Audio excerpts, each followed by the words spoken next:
how long would it take for me to, first of all, get the first calls, get the first kind of deals, orders placed, and then now we can start working on the few listings, for example, to show that we're evidence. And then how long will it take? So now I am the direct seller of that product.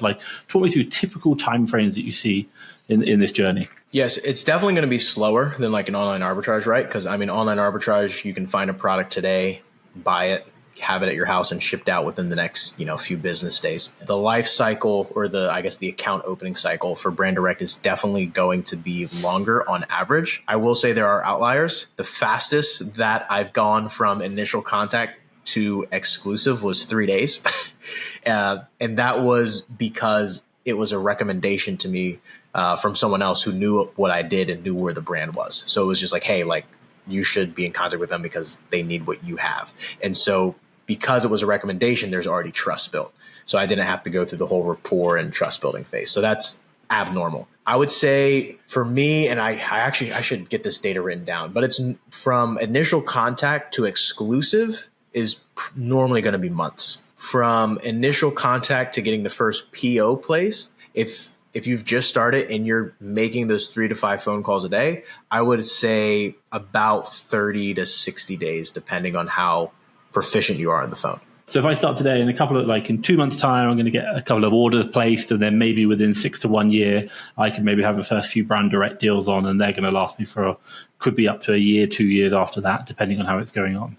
Yep. I would say that's realistic if you're not aggressive. If you're aggressive, you can do it way faster. But if you're kind of doing it as okay, I'm mainly focusing on arbitrage, but I just kind of want to start building up the Brand Direct, I would say expect that. But if you're just going to dive into Brand Direct 100%, do a lot of research, find really good brands, make more than 5 phone calls a day, do a lot of aggressive follow-up, you can really shorten that time frame.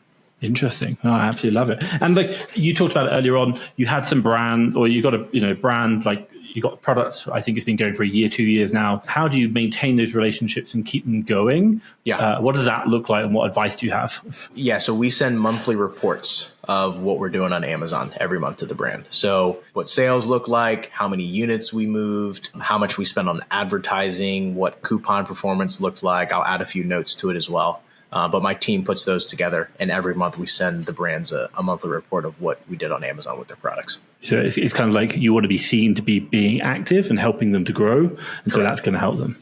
And, yep. And there's normally something that comes up too. So it's I feel like every month I have at least one point of contact with every brand owner, whether it's just a couple emails exchanged, a phone call, a Google Meet. And, every brand's at a different point, right? If there's a brand where, we're really trying to build out some new listings, then we're going to be communicating more, because it's all right, do you like these pictures? Do you like this copy? Let's hop on a call. Let's talk about this. So sometimes it's if we're, doing a lot with a brand, I might be talking with the brand owner multiple times a week for a month or two.